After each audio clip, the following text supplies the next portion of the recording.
So yeah, I wanted us to really explore this whole area of what we've learnt from the remote period of learning, particularly with RE, history and geography, and to really think about things maybe that we've done differently that we can actually carry forward back in the face-to-face classroom, but also kind of, you know, what was difficult, what worked well, what didn't work well.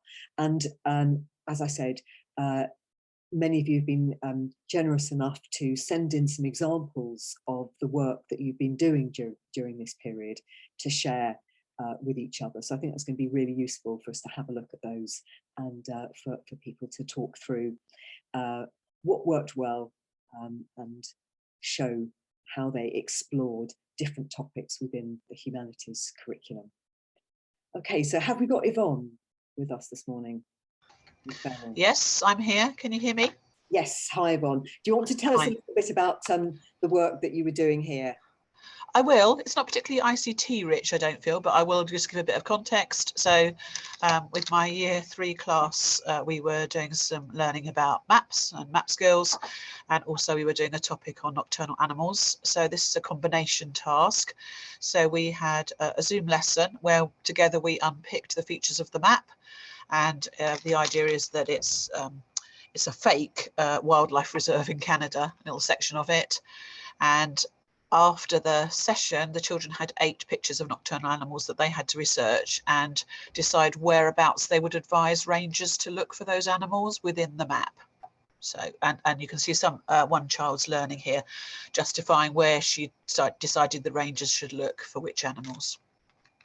And could you say, Yvonne, just something about running that as a live lesson on Zoom, because actually that's, you know, that's the technology part that you were using that as the kind of medium to be teaching, and what was challenging about that, what worked well about that, and then how you were able to get the children to look at the map work. How did you do that? Was that sort of sending out just an image to them? Okay, so as to the last question, they'd already had a learning pack which had included this map within it. It's a year 3 class that I was working with, so what I would find is not too long on Zoom. It was my best vehicle, really, because it's just too intense, and also it's quite clunky with that age group, getting them to unmute and to mute again. You know, they're not terribly efficient at it, although they got much better and much more independent. So we ran it as just a discussion, and we have a sort of ABC feedback thing going on at our school, so children do a signal if they agree or if they've got a challenge, and so we use that as a vehicle for the discussion. And then the second part, which was the research part, they went off and did that independently, and then we came back for a little plenary to look at the kinds of things that they'd found.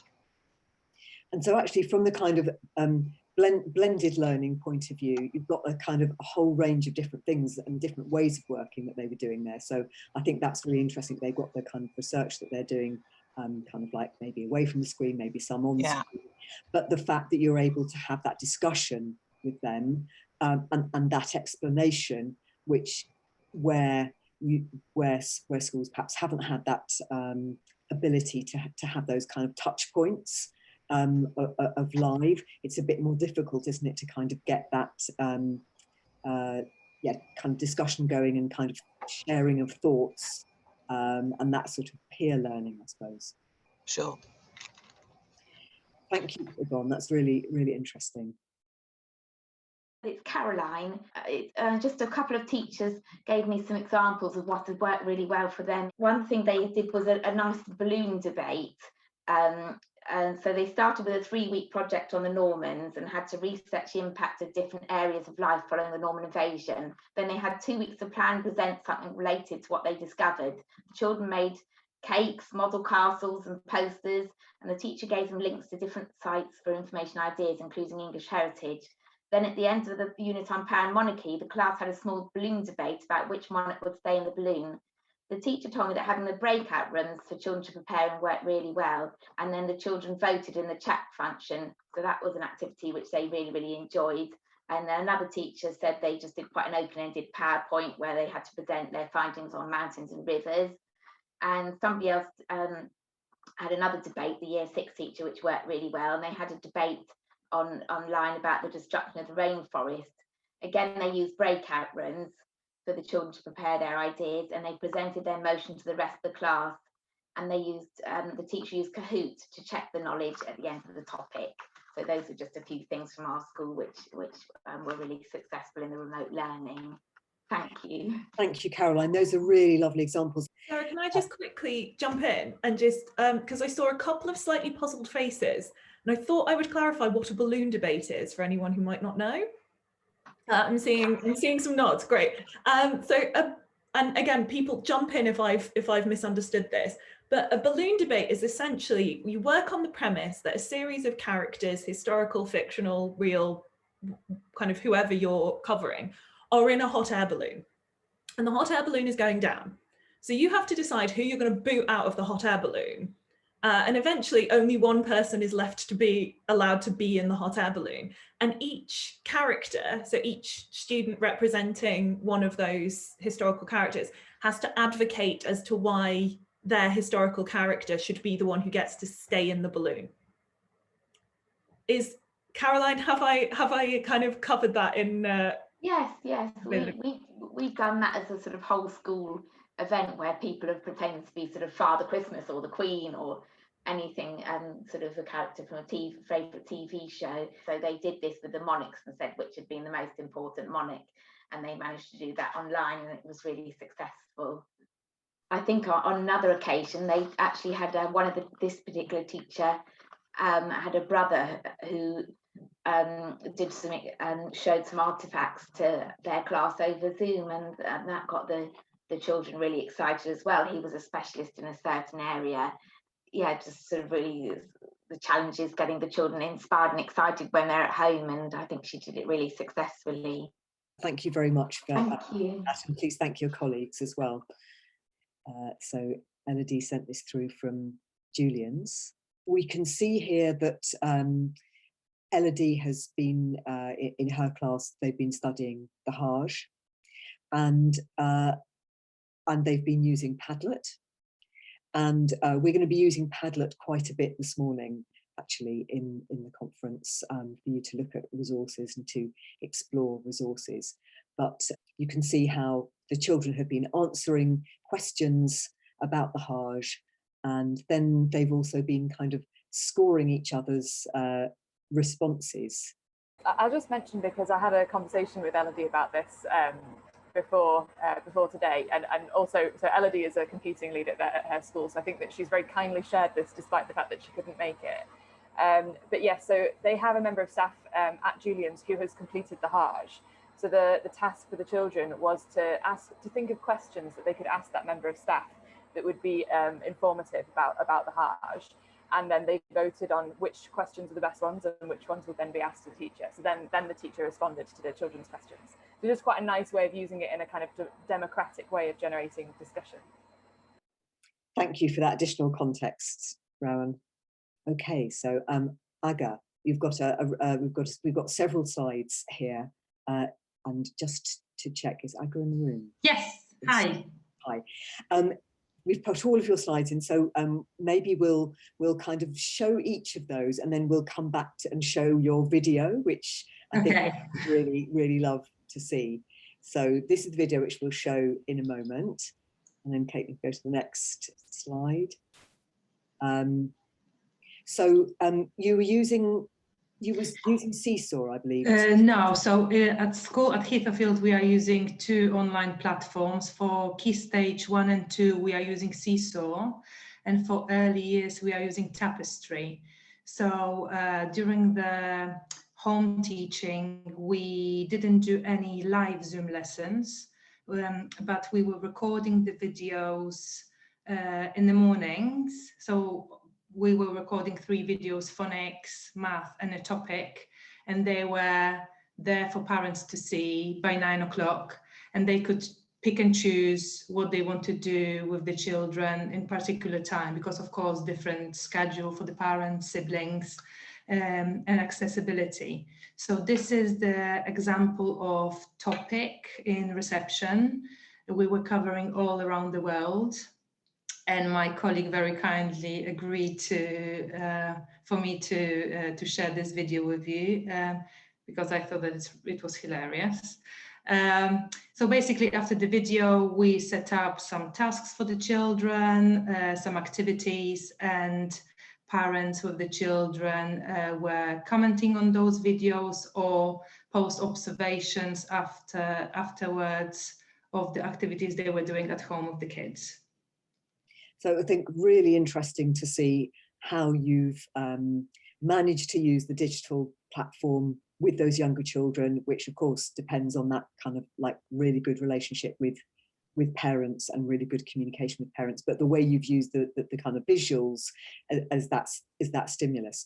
So should we have a look at the video, and then maybe you could tell us a bit about how your colleague made the video? That would be great.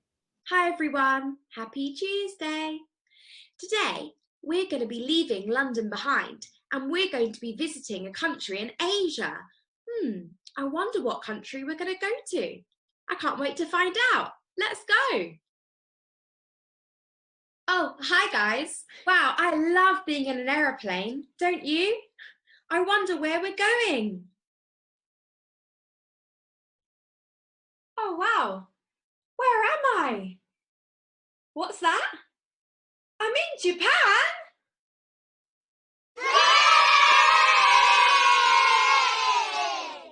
So guys, it's my first day in Japan, and I'm going to learn all about food. So I'm going to find out what you might eat for breakfast, lunch and dinner, and for dessert in Japan. Let's have a look.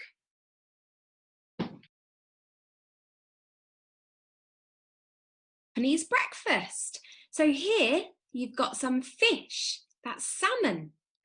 Here you've got rice. This is a special soup called miso soup. This is a cup of tea. It's just a Japanese tea. Here are some vegetables. They're called pickles. And this is a special Japanese omelette made of eggs. So for lunch in Japan, we eat something called a bento box. Lots of people in Japan try and make their lunch look really cute.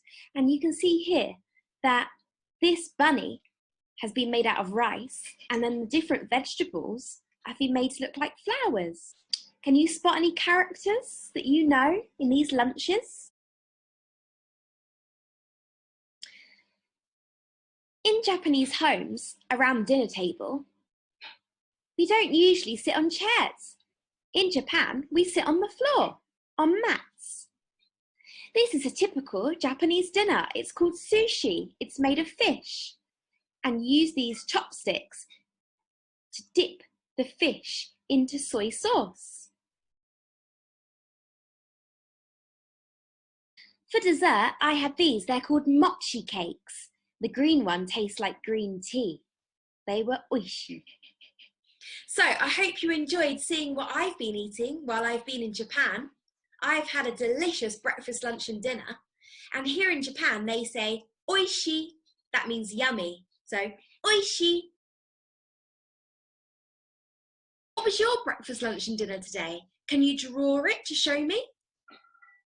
On our Blended site, we've talked quite a lot about kind of teacher presence and how you foster that kind of teacher presence which we have in the room when you're teaching remotely. And I think that's a really lovely example. I mean, we know there are so many resources that are out there, and there's famous platforms that are producing kind of like ready-made lessons for teachers which have their place, but your teacher describing to you and setting a task for you and giving you information like that and really bringing it to life. And do you know how she made the video, Ada? So she was using iMovie to put it all together. And she obviously really enjoyed it. I think she should just find herself a job as a CBeebies presenter, because I think she was just so entertaining. So this is example of response to the video from one of our reception kids. So that particular girl made a sushi, and you know, she wrote it down, the little recipe afterwards, and parents took a picture of it and posted on Tapestry for us. So it was really lovely dialogue between us and parents and children in response to those videos. They found it fun, they found it entertaining, and of course it was very engaging for them as well. So we got lots of things out of them in that way. And again, a really good example of having the kind of off-screen activities, so encouraging, you know, children and families to do something really practical, but based on the learning that they've accessed via the digital platform. And I think there's one last slide in that series. Yeah, so this is another response, because we did Japan for a whole week. So we started with food, then we went to school uniforms, a little bit of geography. So we touched all the different aspects of it. And this is another like individual activity. So one boy is using the world map to find Japan on the map, and just like I put the little puzzles together. So parents share that as well. So it was just, the video was about Japan, but you know, parent did their own take on it. So, and they use it as a resource to use different activities with children, because of course everybody got a different situation and, you know, different time scale as well. So for some of our parents it was a struggle, but they took it on, and, you know, they tried their best. And that kind of flexibility which you absolutely need to have with the younger children and the different contexts, as you say. And kind of, again, lovely examples there of some really early map work, but all the work around kind of culture and comparisons between things like food. Thank you ever so much, and please thank your colleague as well. Thank you. Okay, so I know that this is these next few slides were from the first lockdown, and at that point I know that the school were using Twitter as the sort of main means for that dialogue with parents and therefore with children. So there was sort of setting work on Twitter, and that was the way that families were accessing. CLC colleagues, if there's any additional context to add in terms of how the school kind of has changed their use of platforms, but this is sort of interesting, I think, in terms of like that journey that schools have been on. So this was a kind of an immediate way to have a way for children to share, for teachers to share what the work was, and then for children to share back. So you can see here, this was a work around Rio de Janeiro. So they watched the video, and then they've done their drawings of the carnival dancers, and then taken photographs and posted those back on Twitter. So that was yeah, and then there's some more work here, which was also from last year, and this was looking at San Francisco.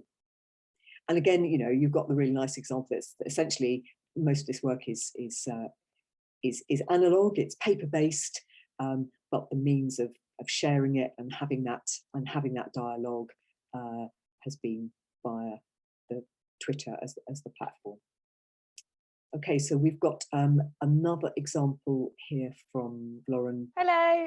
Hi, do you want to talk us through your use of... Yeah, absolutely. So I kind of got initially introduced to Kahoots last year, where we did the first news project with the CLC, and we did it as a whole class, live against other schools, and my class absolutely loved it. So I thought with everything, all the remote learning that was going on, trying to sort of get that energy back for them, because, you know, it was hard being in front of the screen for them all day.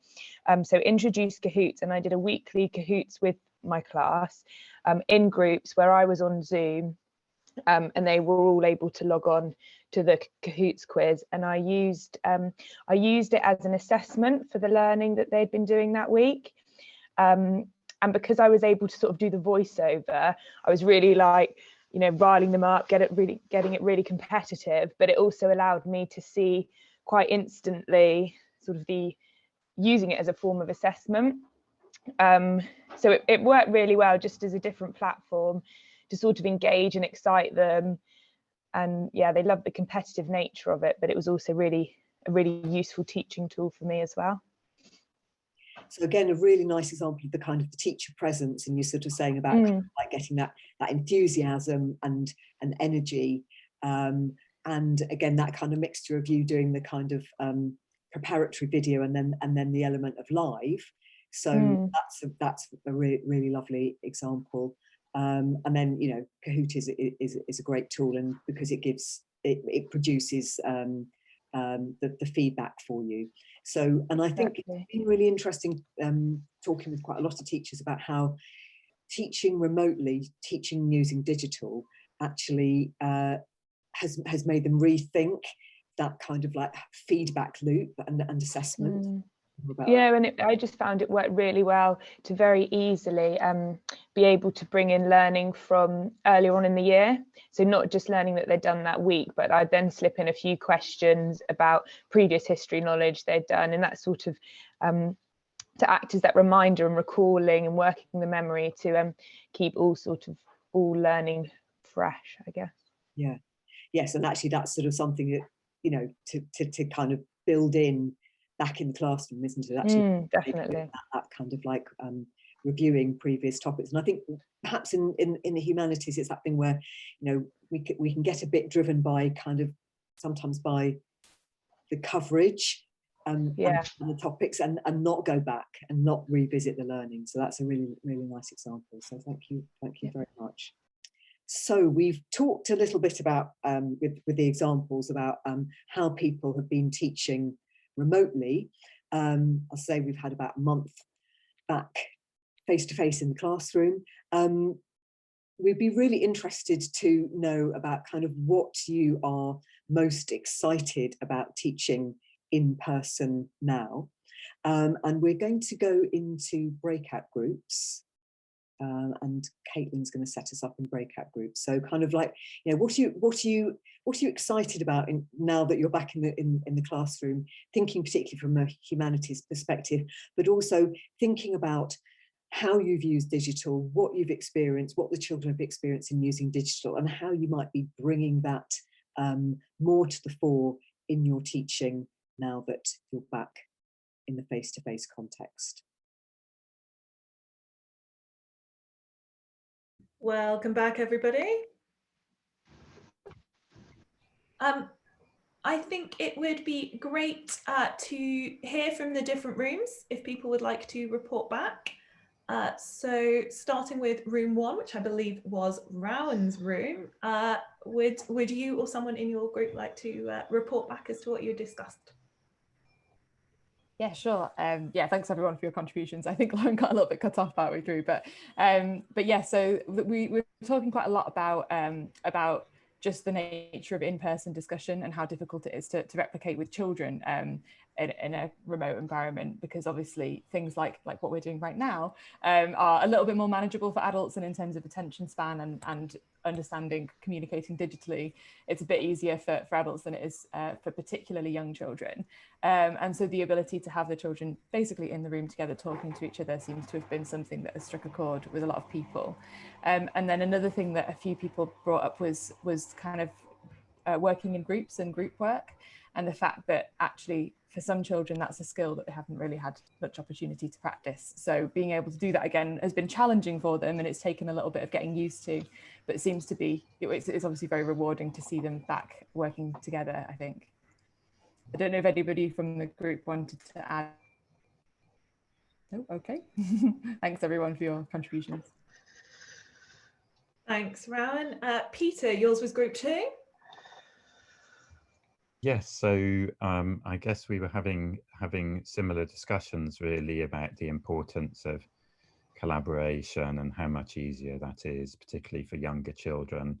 And then we had some interesting reflections on whether or not it was manageable to do live lessons online. And Maddie, I'm going to invite you, if you wouldn't mind, because you were explaining how you did do some live lessons, which the children really got into, and you were just describing being enrolled as Julius Caesar, I think. So would you be able to say a bit about that? We did all of our lessons live, and we organised the timetable so different year groups didn't clash. So that's why we were able to do that. We had a lot of role play, which they loved. So I even allowed them to dress up if they wanted to. So once we'd learned something about the Celts or the Romans, then they would role play, and they would almost fight to be, you know, the main character, the Julius Caesar or Boudica, and they really got into it. So I feel quite lucky in that I don't feel like the children missed out a lot in terms of the history teaching because of lockdown. We didn't have the experience days that we originally planned, you know, full on being immersed in Roman life, but they got everything that they needed to out of it, and they found it really fun seeing their friends dress up as a Roman and act that out, which was quite nice. Well, thank you for that. And did anyone else from the group want to add anything? Okay, Caitlin, thank you. Thanks, Peter. Some of you may have been at previous conferences back when we were allowed to have them in person at our centre, where we've actually encouraged a bit of dressing up. I think there was a year of hats that was an absolute cracker, and I think that's going to have to find its way back once we're allowed back in centre. Who doesn't love a bit of dressing up? Sarah, your group should have had the centurion hats on today, shouldn't we? Thank you for that. And then to feedback from a group that I was in. So again, we also talked quite a bit about kind of role play and the importance of role play, and had an example in reception of actually having kind of aeroplanes and passports and airports, and thinking about travel to different places. Talked about you know, being back in the classroom together, being able to kind of have that real community of inquiry where children are learning from each other. They're bringing their own experiences, they're bringing experiences of their own heritage and places that they've been to, their own cultures, and that kind of learning together, and kind of debate and discussion.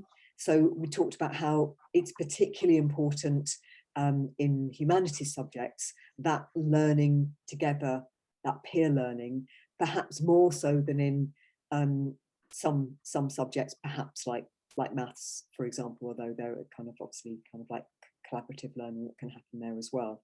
So we talked a lot about that whole kind of notion of sort of collaboration, and then yeah, we also talked about kind of the excitement of just being back in the classroom together, and that sort of yeah, energy that everyone has kind of back in the classroom, and sort of the kind of instant feedback that you can have. And obviously people have been doing that in different ways with things like kind of Padlets and chats in breakout groups and everything, where we've had to think much more explicitly about how we teach, but being back in the classroom, we're able to do that in that much more social way.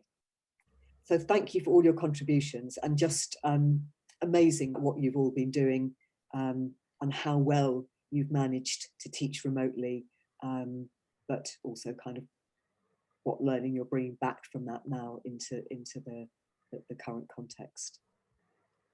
Lovely. Right, shall we crack on with the next section? I am going to share my screen again.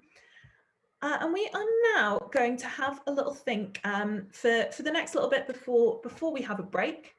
We're going to have a little think about living history, because my goodness, right now are we living through a period of history. I keep seeing it described as sort of, you read headlines from newspapers and articles, and you're going, oh, that's going to be in the history book in 50 years time. That's going to be the thing that the kids are learning about.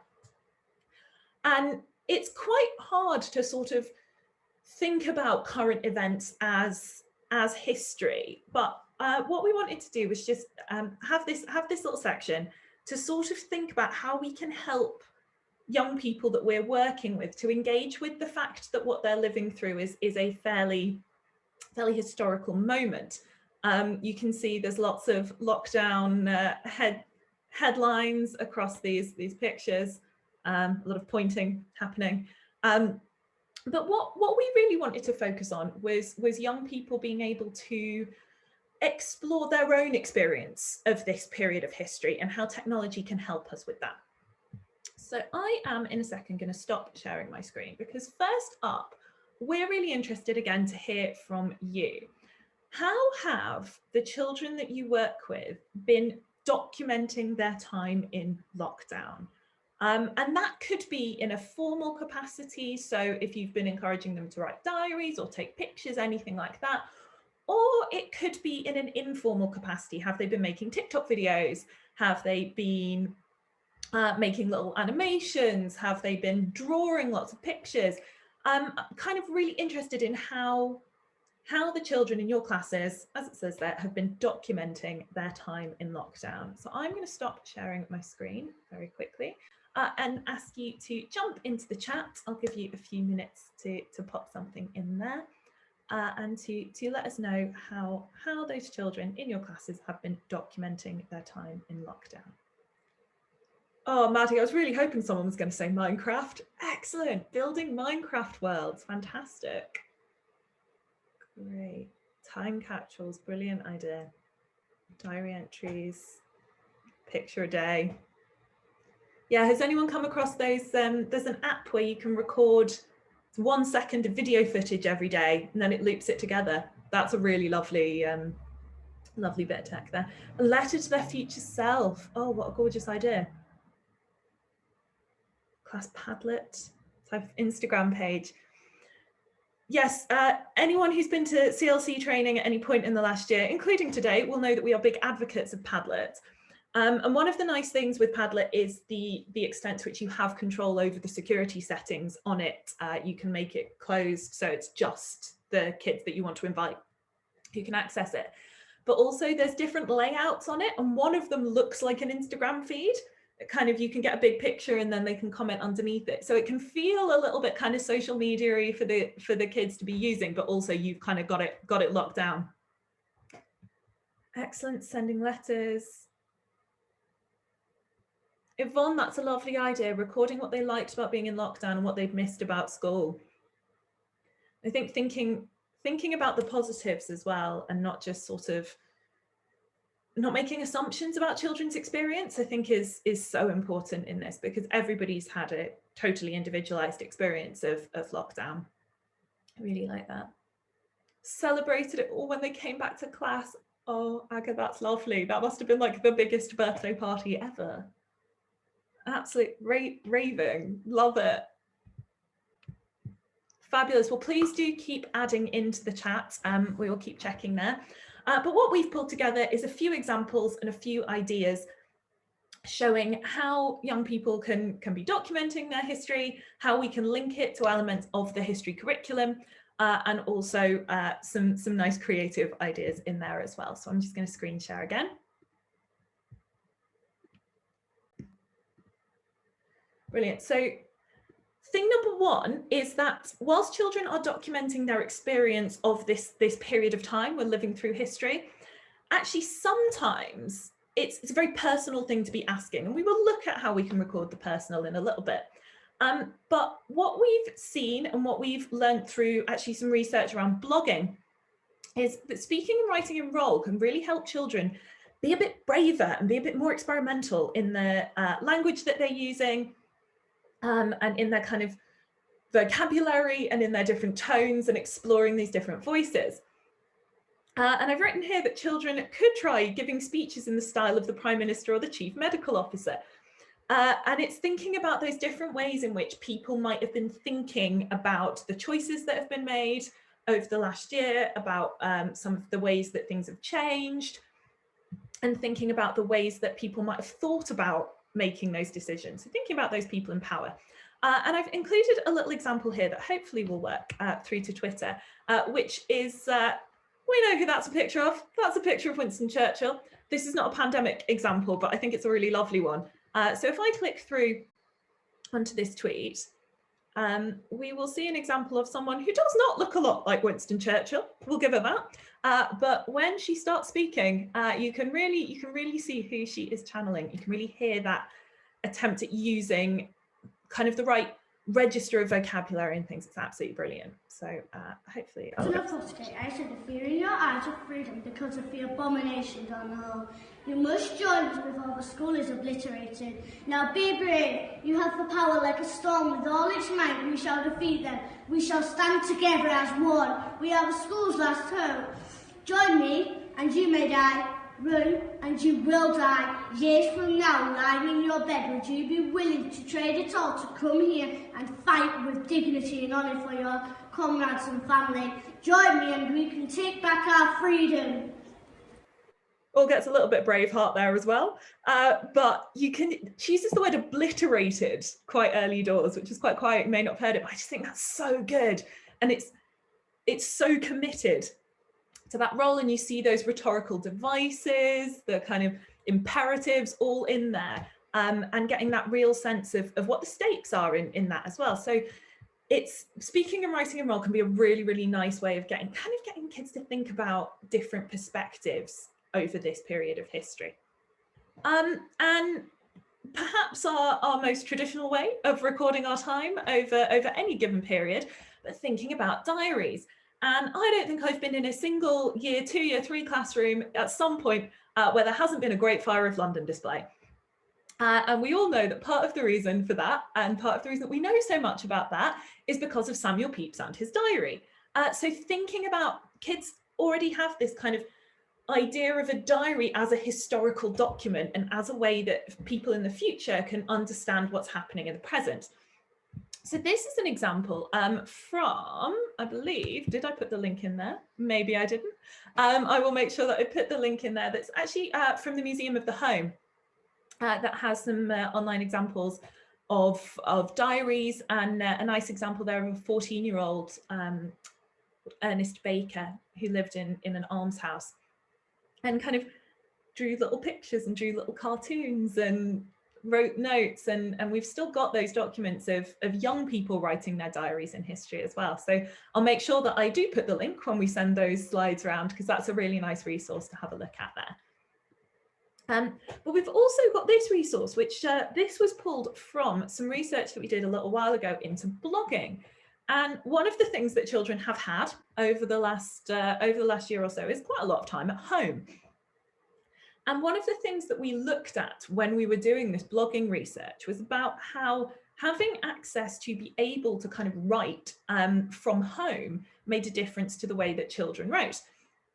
And how having those invitations that they can then kind of take away and explore at home makes a difference to the way that they write. And this is an example that we had from that blogging research, which was a student who wrote about their great-grandmother's handbag. And it's sort of the tragic handbag. It's a sort of, it's a real sort of tearjerker of a story.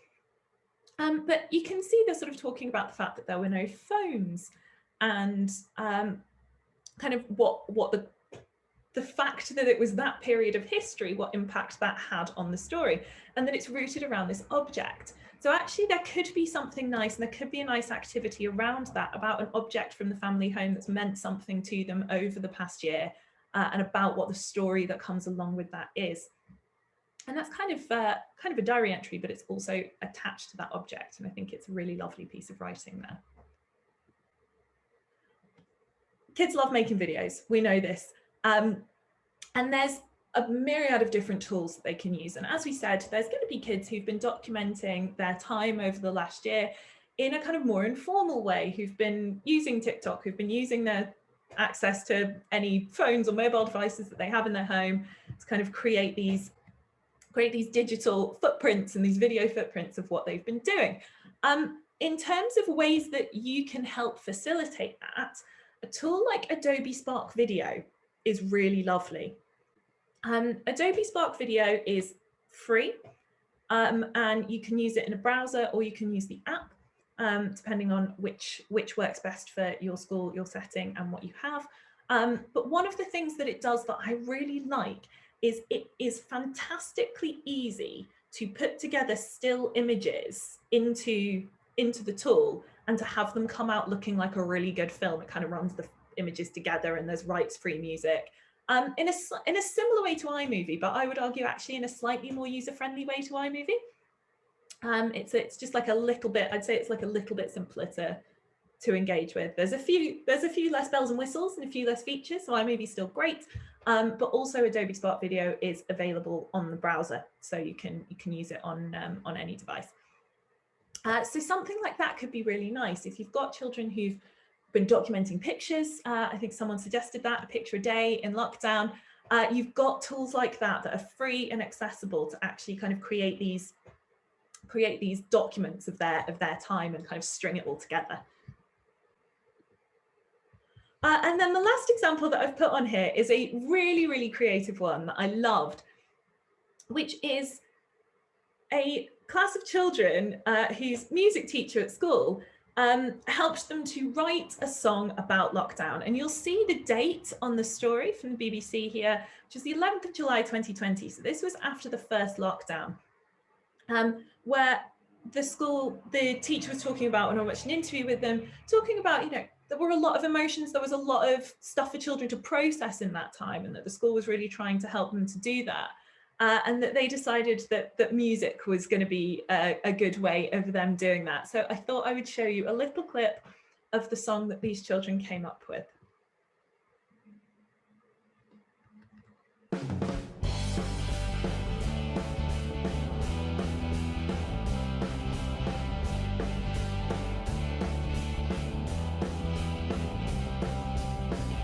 Let's go out and see your friends.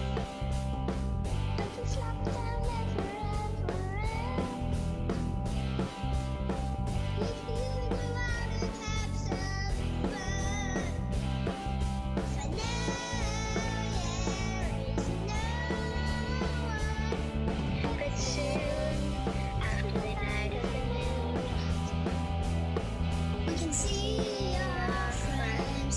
You can see your friends again all day, all day.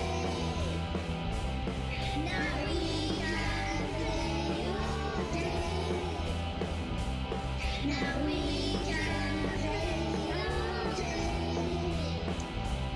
It's coronavirus.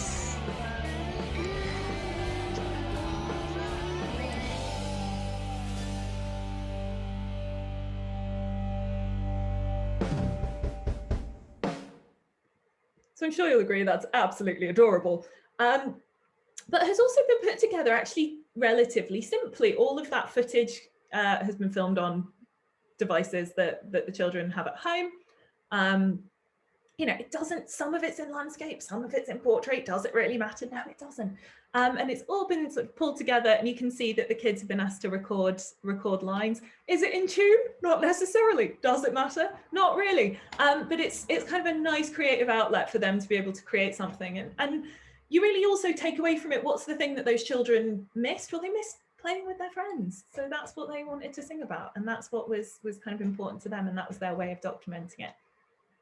So hopefully this has just been a bit of a run through of various ways that children can be supported in exploring what living through a more historical period than most adults that they know. This is probably, I kind of hope, the defining historical event of my lifetime. I really don't know that I want anything more historical to occur over the course of the rest of it. And they're dealing with that when they're really young, and there's so much to unpick with that. But actually that their thoughts and feelings and experiences of the pandemic and of the last year are as valid and as interesting and as worthy of being documented as those of anybody else.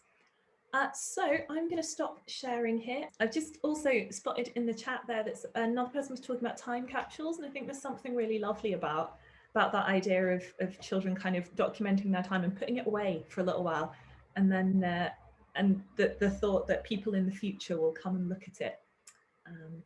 And using the census, because children will have all been seeing those census envelopes coming through the door, and linking that and being able to look back at, you know, previous census information and making that link, looking back in time, who was living where, when. Brilliant. So we are now looking at a break time. So just to run through what will be happening after break. Afterwards, we will be having a look at visualizing time, place and culture. So looking at religions around the world and culture around the world there, and using digital tools to support that. And we are going to be having a look at a variety of mapping tools as well, and digital tools you can use there. And then exploring a wide variety of tools that you can use to support the humanities.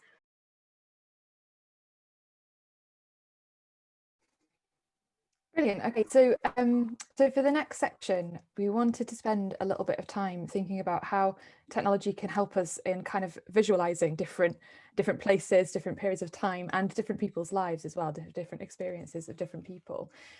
Obviously, we've already talked a little bit about the kind of historical significance of the time that we're living in, and how that can relate to children's understanding of history and themselves as being part of history. But I also think that there is something interesting about living in a time where we've all kind of, in a lot of ways, the world has actually got a bit smaller, because for a while it became no easier to communicate with somebody that lived a few roads down from you than it was to communicate with somebody who lived in another country.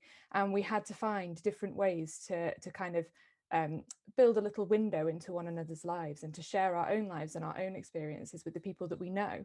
And I think that in some ways that presents quite an interesting opportunity in terms of kind of developing partly children's empathy, really, and ability to see the world through different perspectives. I do think there's also something quite particular and quite special about in a way, and obviously it's not a positive experience that we've all undergone, but there is something kind of incredible about the fact that we know that we are living through something that is relevant to every person in the world.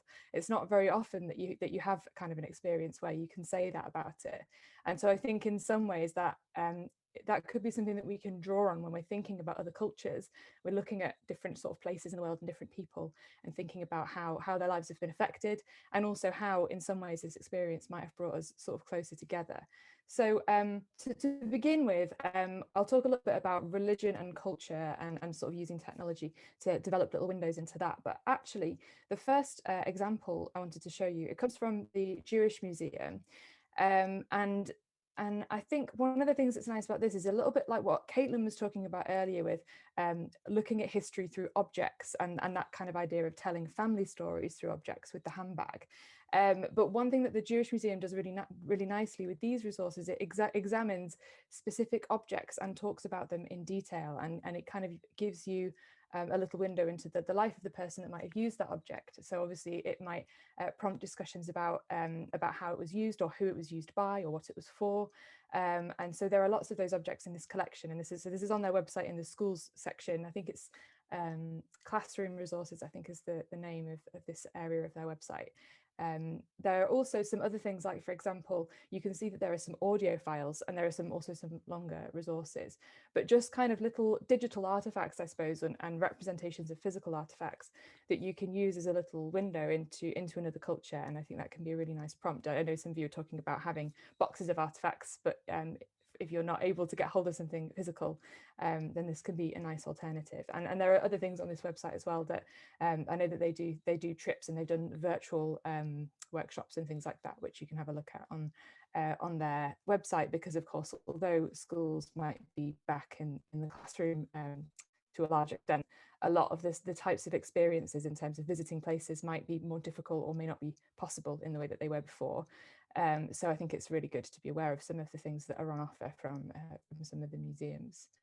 The second thing I wanted to mention, and this is again kind of to do with religion and kind of to do with exploring different cultures through objects and through places, but this is actually a really interesting one. I'm going to show you some 3D photography a little bit later on that you can use to explore different places around the world. This one is not actually photography, it's 3D digital art. So this is a picture from a website, which is basically just the portfolio of a digital artist. And this is an artist that specializes in creating 3D art. And so you can see if you scroll down this page, and in the PDF we send you, the picture on this slide will link you to this page. But you can see as you scroll down that the artist has actually created a series of these 3D images that you can click around and explore. You can also zoom in and out, and you can go into 3D mode as well so that you can see it really big. And so that's obviously, as you can tell, that's the Christmas one. But there are some other ones as well. So there's this one, which is a Mexican Day of the Dead sort of festival celebration. So you can see there's a carnival outside, and then inside there's a feast, and then there's also a shrine. And because of the zoom function, it allows you to kind of look at specific objects and maybe talk about what their significance might be, or why the artist has included them in this representation of that festival. So I just thought this was a really nice immersive way of kind of exploring some cultural traditions. And there are a few other examples lower down the page that you could explore that may be more relevant to the topics that you're looking at. Okay, so also in terms of thinking about kind of immersive digital experiences that can allow you to feel like you're going on a bit of a visit, I think Google Earth is a bit of an old favourite for us at the CLC, and it may well be for you as well. It's really an incredible resource, and obviously the fact that it's free, even though Google might be in a better position to provide things for free than a lot of technology companies, but the fact that it's free does make it incredibly useful in terms of using it in the classroom.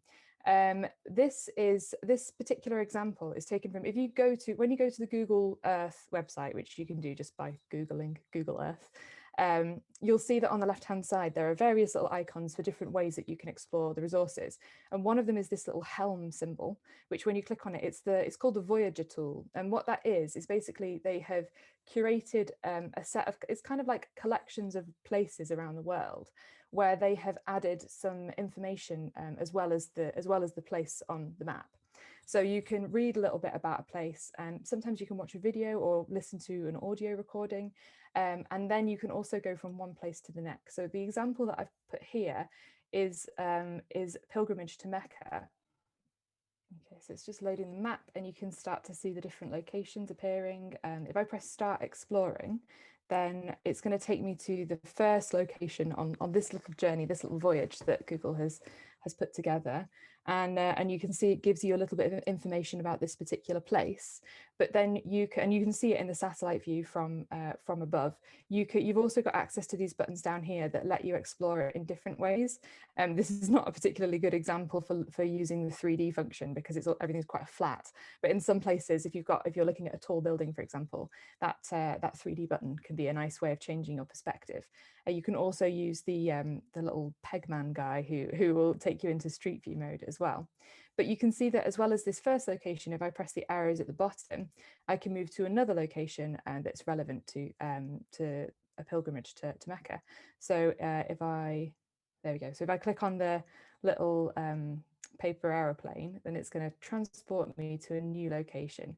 And here there'll be some different bits of information. There might be some other resources. You can see actually this one throws me into Street View, so I can have a little click and drag and look around and get a real sense of this experience. So that's a really nice example of the Voyager tool. You can actually see this is the symbol I was talking about here. So there are a few different ways of exploring, but this one allows you to sort of basically look through collections that Google or Google's partners have already put together, and some of them are really useful. So as well as that particular example, I have put a few other examples on this slide just that might be worth having a look at, but there are loads more to choose from as well. So you can see there's a Celebrating Vaisakhi one, which is might be helpful if you're looking at Sikhism. There is a collection called This is School, which I would really recommend. And I think coming back to what I was saying about this idea of kind of having shared experiences and that making the world feel a little bit smaller. What this series does is it basically gives you a look into classrooms in schools all around the world in different cultures, and often you can see the children in the classroom learning, and I think that it's a really powerful way of kind of like bringing children together and giving them a sense of there being different perspectives and different experiences.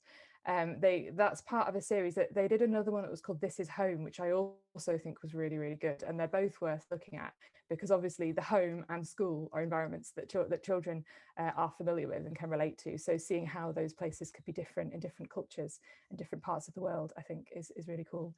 There's a one that's about Maya ruins, and that obviously talks a little bit about history, but then there's obviously some geography there as well. And it's got a little bits of research that have been put together by the British Museum, actually. So there's some quite interesting stuff there.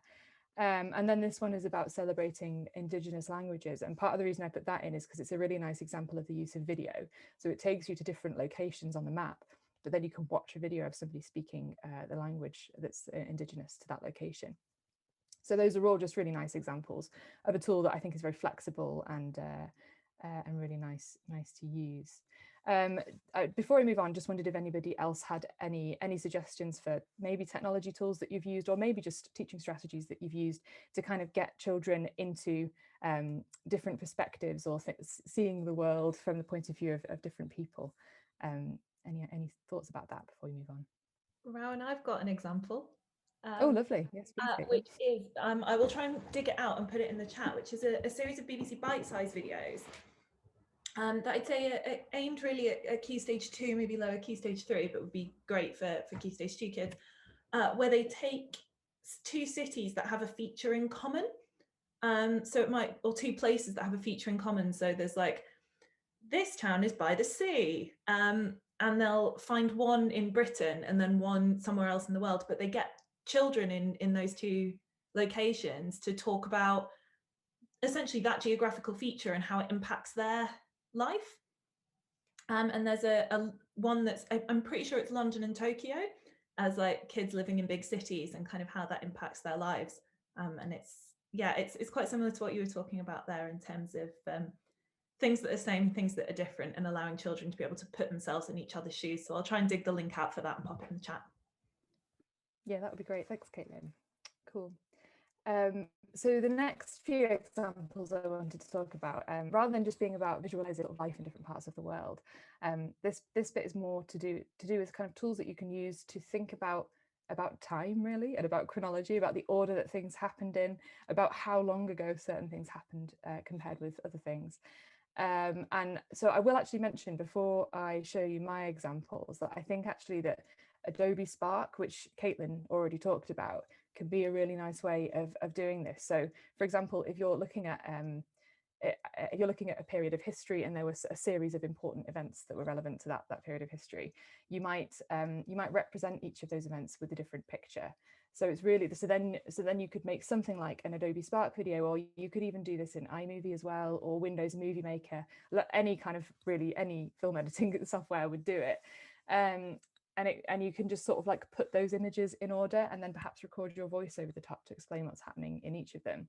So that's just as an example of a way that you might talk about chronology, or you might represent chronology using technology.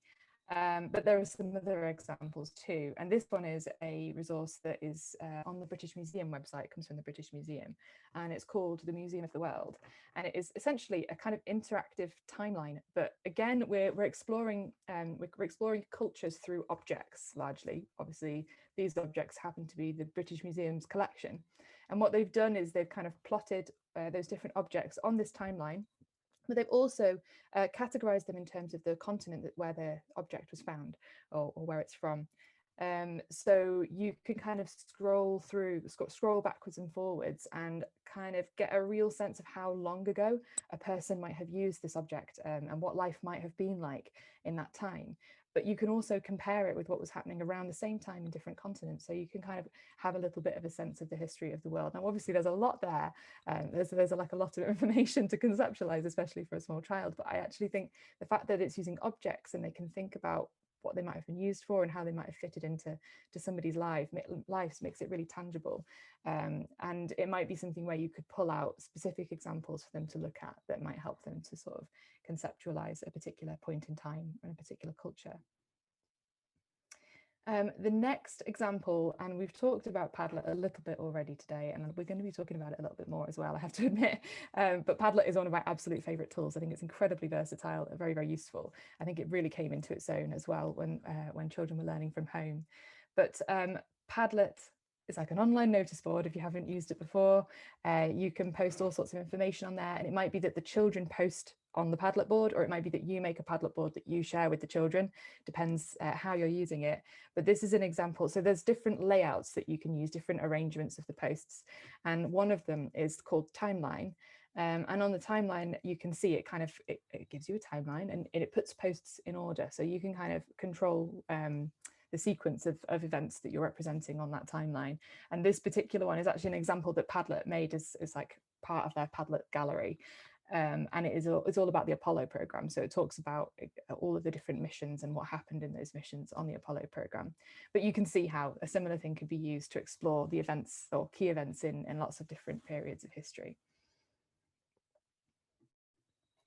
And then this one is Scratch, and I am as a kind of a person who favours computing as their subject area of choice. I'm a bit of a fan of Scratch, and I'm always interested in thinking about ways of kind of combining or kind of including the computer science aspects of computing in other curriculum areas, because obviously we're talking a lot today about how we can use technology generally, and that's more the IT part of the computing curriculum. But the programming part can work as well, especially when we're thinking about things like chronology and timelines, because programming is, to one extent or another, programming is all about putting instructions in the right order. It's about things happening when they're supposed to happen, and the right things happening as well. So in a way, if you're thinking about telling a story or representing a series of events, programming can be a really nice way into that. This is an example of a Scratch project. I'll show you now. I think it's sort of telling the story of the Roman invasion. So I'll see if it comes up. So you can see we have a Roman centurion invading Britannia, and you can see that the characters are talking to each other. So they will have had to program the different speech bubbles to happen at the right time. They will have had to program the characters representing the different armies to move around the screen, and sort of show what happens. And I've spoken to other teachers who've done similar things with Scratch, where they've used it to show Viking raids and all sorts of different things that, particularly when you can use a map to represent, you know, a large area, I think it could be a nice way of telling a story in history. We sometimes also use Scratch animations to do things like to help children make documentaries about their research in history. So it might just be that they have like a series of facts, and then they program a character to recite those facts with relevant backgrounds, relevant objects, but kind of using animation in that way, really as a presentation tool. And there are obviously lots of different ways that children can present information, but just might be something that it might be an extra thing that maybe you might not have used already in that particular way. So I'll move on to the next little bit, which is about mapping. So obviously we've talked about representing culture, representing time. The next bit is about representing places around the world and their relationship to one another. So obviously there are a lot of tools out there that can do this. I am going to talk about the Google ones a lot. I should say, obviously there is Apple Maps, and you can also use Windows Maps. Is it called Bing Maps? I'm pretty sure it's called Bing Maps, and it does largely the same thing. There are lots and lots of similarities in the way that it functions. So obviously, if you use different browsers, or depending on the technology that you use, you may prefer to use those tools. But I favour Google because they've just kind of like led the field a little bit in this area, and there are some functions that are available in Google Maps that aren't available in some of the others. But just mentioning other options that are available. But I will start off with something called GeoGuessr, which is actually something that uses Google Maps data, but it is itself not Google Maps exactly. And GeoGuessr I've been using for a long time, actually, partly just for fun, but also with schools. And GeoGuessr is basically an online game where you will be thrown into a particular place, a random place somewhere in Google Street View. And then just by dragging your mouse around and looking around at your surroundings, you're supposed to try to work out exactly where you are, put a pin in a map. And then if you're very close to the location, you get lots of points. If you're really far away, then you don't get so many points. And that's basically the name of the game. And there are, I think each time you play a GeoGuessr round, you get like 5 locations. So you go from one place to another. I have to say, it's pretty tricky. I would say I wouldn't necessarily expect to be able to give a year 3 child a game of GeoGuessr and expect them to know exactly where they are for each location.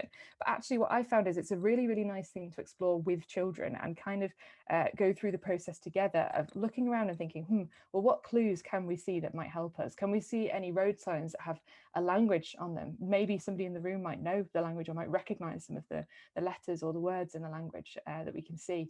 Do we know which side of the road people drive in this country? Can we see any clues about that?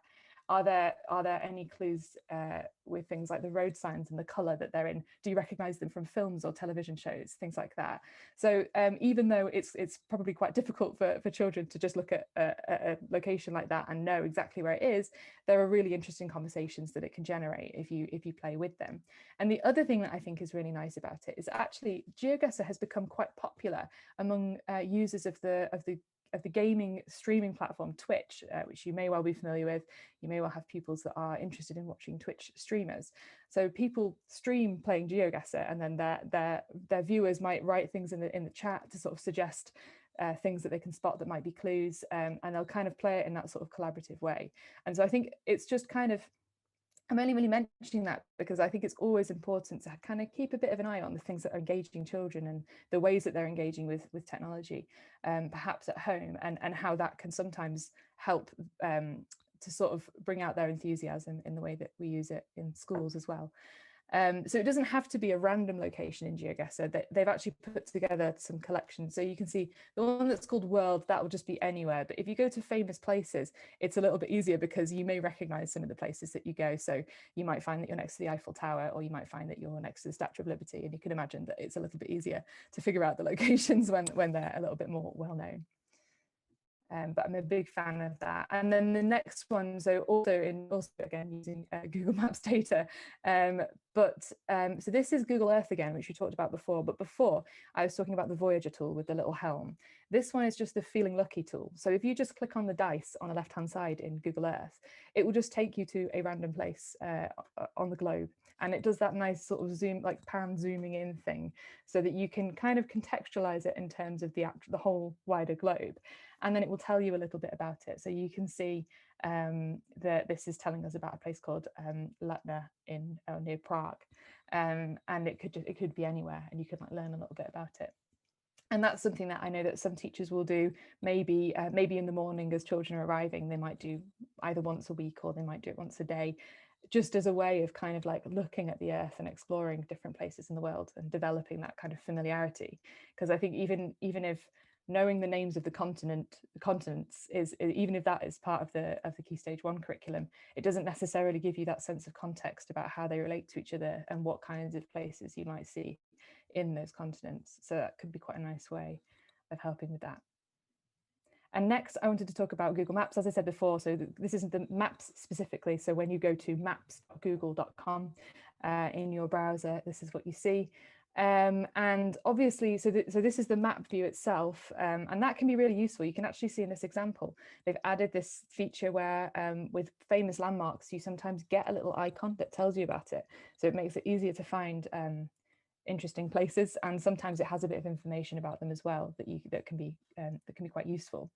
So this is the map view, and of course also here you can talk about things like, you know, what does the yellow represent, what's that big blue bit in the middle, and things like that. So using mapping skills and understanding the meaning of different symbols on the maps. But you can also change over to the satellite view, which looks like this. So this is the British Museum in satellite view, and then you can see it from above. You can have a little bit of a look at the roads around about. You can get a sense of how much green space there might be in this area, and sort of just seeing an actual photograph of it. I think it's also always really interesting to talk about how these images were created and what Google did to generate this. And I think you can have some quite interesting conversations, maybe about things like privacy, but also about things like about how it's possible to kind of put together a giant image like this that essentially covers the surface of the whole world. And when you're in the satellite view, you can also click the 3D button. I mentioned that before in Google Earth, and it's much the same. So it shifts you down, and then you can see what the building looks like sort of from an angle, so you get a sense of the shape of it, and you can have a look at it. You can turn it around as well, so that you can see it from different perspectives. That might be, if you're kind of comparing locations, that might be a useful thing, because it obviously, as well as buildings, this will also work with terrain. So you might be looking at, the mountains next to Rio de Janeiro, and you might be comparing that to a coastal city somewhere in the UK. So yeah, so lots and lots of things that you can do using that satellite feature. This is from Google Maps Street View. So obviously same location, British Museum, but here I've dropped the little pen into just in front of the British Museum to have a bit of a look around. And one of the things that's really nice about this is, as well as looking at a relatively recent picture of the British Museum from the outside, a lot of famous places will also have imagery from inside the building. So you can actually basically go on a virtual tour. You can visit the British Museum from the comfort of your classroom or from your home, and you'll get little arrows as well that allow you to move around. So it's they've really got a lot on there. You can cover quite a lot of the museum this way, and that's actually a really amazing resource. And a lot of famous locations and a lot of museums have done similar things. Obviously, it's not quite the same as visiting, but it could be something that could be a bit of an option if you're not able to go, if you're not able to make as many trips, or it's somewhere that's just quite far away. So you could go to the Palace of Versailles, for example, and have a look around inside there. You could go to the Oval Office in the White House. Lots and lots of different places are available. And then this is the street view imagery from just outside the British Museum, but from the road. But you can see what I wanted to show you here was the little clock icon in the top left.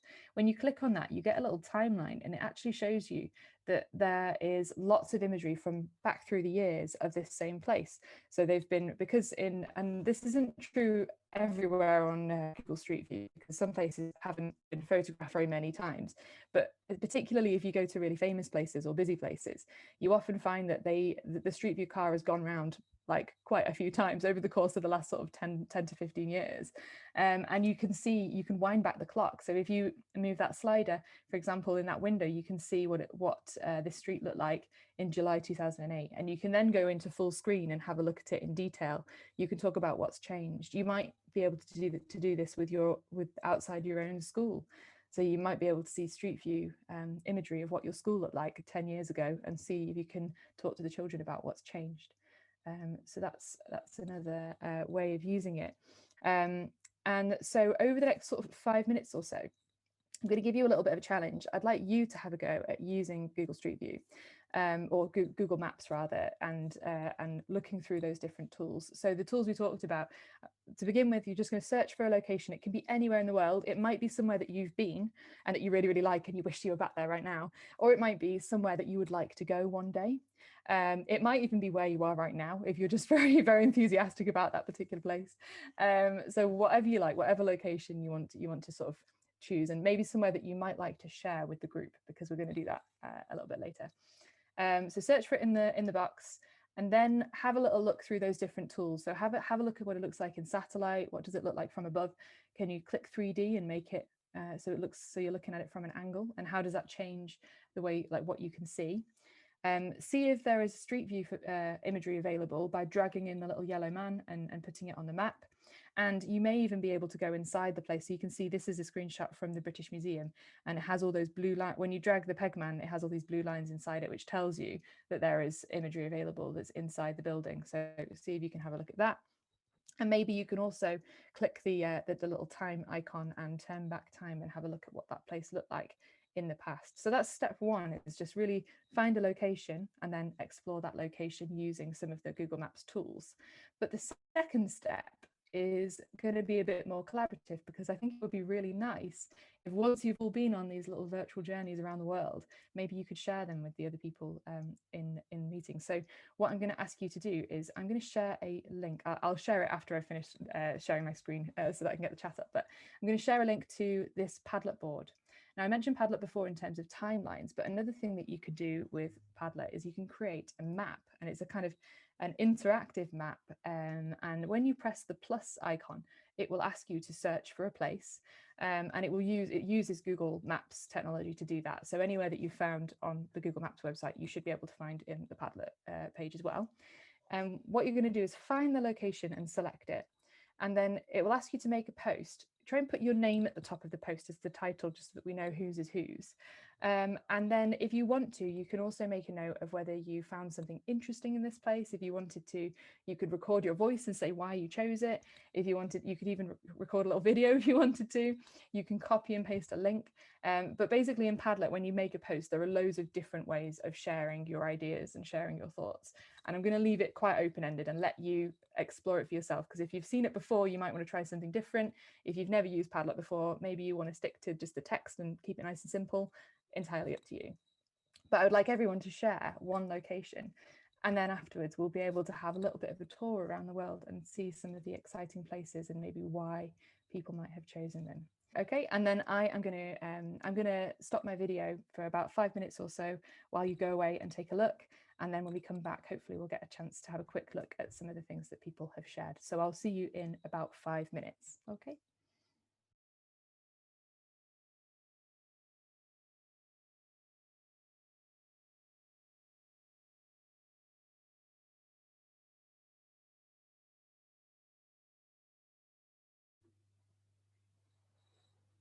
Okay, thanks everyone. Feel free to continue adding your posts to that Padlet board. We've already had quite a few locations come through. We've got the Cayman Islands, we've got Sierra Leone, we've got a few places in Italy by the looks of things, Florence, and is that Rome as well? Yeah, in Rome, Madrid, Chernobyl, interesting. We've got a location, a monastery in Armenia. We've got a few places in Krabi in Thailand. Sounds nice. I wouldn't mind popping over there. Vietnam as well, and Indonesia. So I'm sure that there are probably lots of other places that people might have visited, and I don't know if people are reliving their holiday experiences perhaps, or maybe just dreaming about places that they might want to go, but lots of interesting locations there. Before we move on, Sarah, was there something you wanted to mention about Google Maps? Yes, so when I just went into Google Maps just to start searching for my place, and actually I chose Sierra Leone because last year, just when it was the pandemic, Rowan and I were due to go to Sierra Leone to do some education work there. Anyway, but when I went into Google Maps, I saw something that I hadn't seen before, which is there's now live data. Actually, could Rowan or Caitlin, would you be able to just share the slides? And I've got it on slide 52. I just thought it was a really interesting feature, what we were talking about earlier in terms of recording living history and kind of linking geography and history. And it shows you the kind of how many cases per 100,000, and it gives you a trend. There's like a little arrow. So you can see on England, it's 3.6 and going down compared to France, 44.4 and going down compared to, I think it was Germany, I think is actually going up. Anyway, it was, yeah, I thought that was an interesting thing, particularly for kind of upper key stage 2, where you might be looking at kind of like COVID cases around the world. Yeah, it's also just a really nice example of data, isn't it, and like handling data, because obviously that's something that it can be quite difficult to find a really relevant context for, but there's not much that's more relevant as a context to all of us than the pandemic at the moment. So yeah, thank you for sharing that. Data from Wikipedia, so again, you could kind of encourage the children to have a look at Wikipedia, that source data. Cool. Yeah, so quite a lot of stuff that we've looked at there around mapping. The Padlet thing, by the way, I just wanted to mention that we already have a resource that's a kind of like how-to about Padlet on our Blended website, which we'll include in the resources that we send out after today, and that explains a little bit about things like the different different like memberships that you can have, because it's one of those tools where you can pay for it, but there is a free version. It has limitations, but there's still quite a lot you can do. So if you're interested in using Padlet or using it more, feel free to have a little look at that, and hopefully that will be helpful. Okay, so we've got a short section coming up next. I'm just going to share my screen. And in many of our CLC sessions this year, we've spent time reviewing some of the many resources and tools that are out there. And we did this in our maths and science and creative arts forums last term. And you've already contributed many great examples. Thank you. Do keep them coming. And we've had lots from Caitlin and Rowan. So what we're going to do now is give you a little bit of time to browse after I've shown 2 or 3 things and check out some resources and tools, but please do contribute some further ideas. Maybe you've got some favorite things that you haven't mentioned, and it's picking up some of the themes that we've had already. There's absolutely no way we can be comprehensive, so this is just a drop in the ocean. One thing that I was interested in is how many of you might be making use of subject associations. It may be not at all, but although they tend to charge for memberships, they do have many resources that are free. So we've included some links for that, and surprise, surprise, Padlets are going to feature once again in this part of the session, but in a slightly different format as well. So please do add once you get a chance in a moment. But what I wanted to do is just highlight some different types of resources on a geography Padlet, and in a few minutes we'll paste the Padlet links into the chat, but I'm just going to switch directly to my Padlet now. So this particular Padlet format allows you to have things organized under headings, and you'll see if you've not come across this type of Padlet before that you do have to scroll up and down in order to see everything, and each column has got a little plus at the bottom. So there's some obvious prompts for thinking about resources on the left there, and Geography Association is on this one.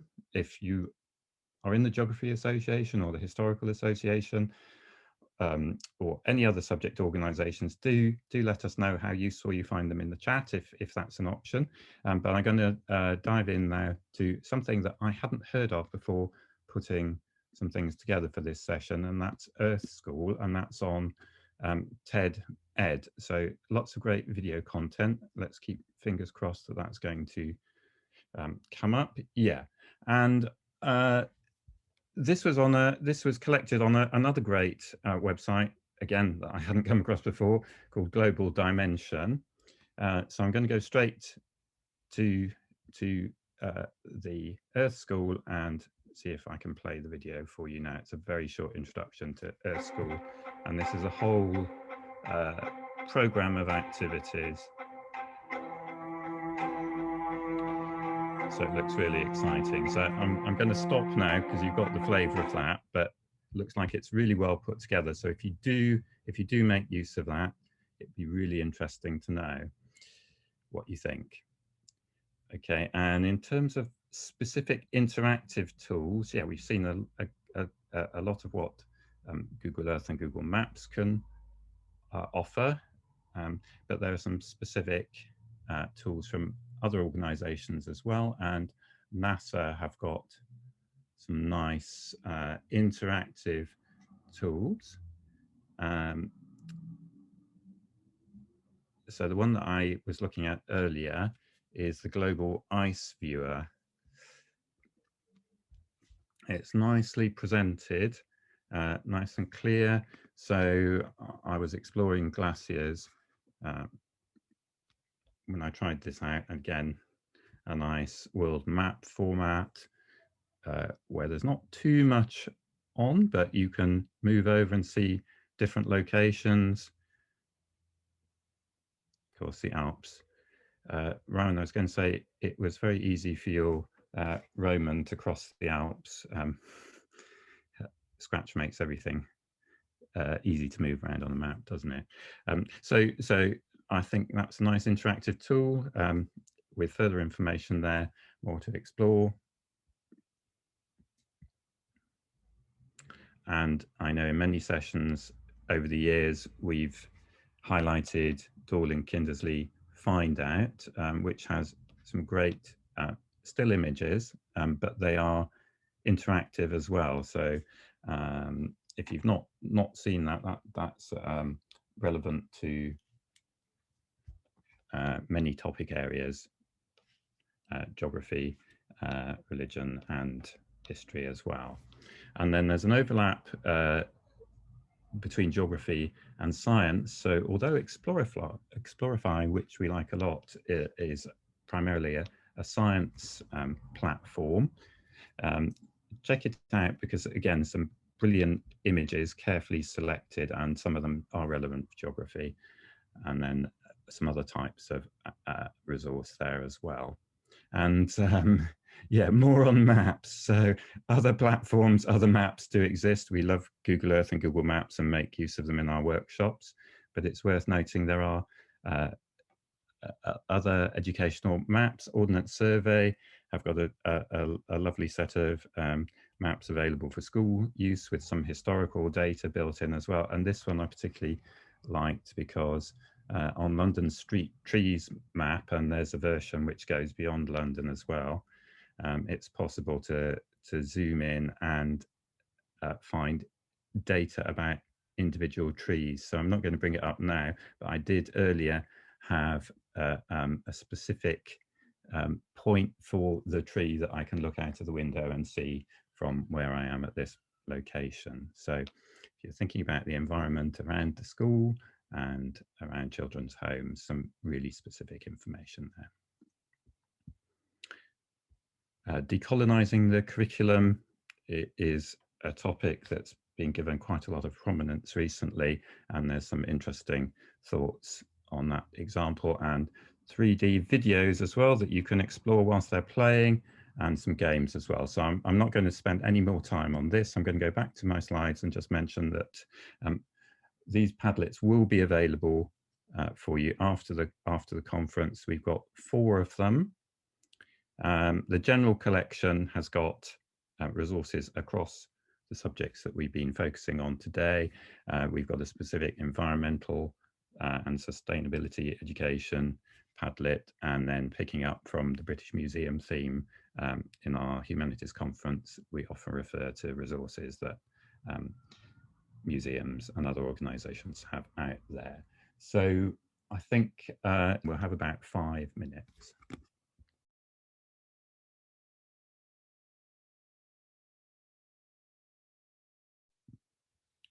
So I don't know if you had a chance to add anything on to the Padlets. You'll have noticed that there's a chance for you to like things if resources you think are useful. You can also add comments, and we'll keep those Padlets open and accessible for now, and we will send out some PDFs as well so that you've got the links. So we've covered a lot today. We've heard from you, we've seen examples from different schools. We've heard from you about how you were teaching humanities remotely. We've heard from you about how you're teaching sort of back in the classroom.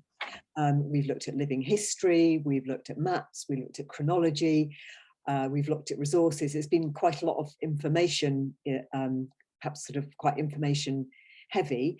But from all of that, I always think it's worth, when you've come to some CPD, to just think through what is it that you've taken from today and how might you use that in the future. So it might be a resource, it might be an approach, it might be an idea, and I think it's worth just jotting that down, you know, in your notebook, on your phone, however you record things, just to take a moment, just to think quietly, what are you going to take back into your school for your colleagues? What are you going to share with colleagues, and what perhaps are you going to do in your classroom.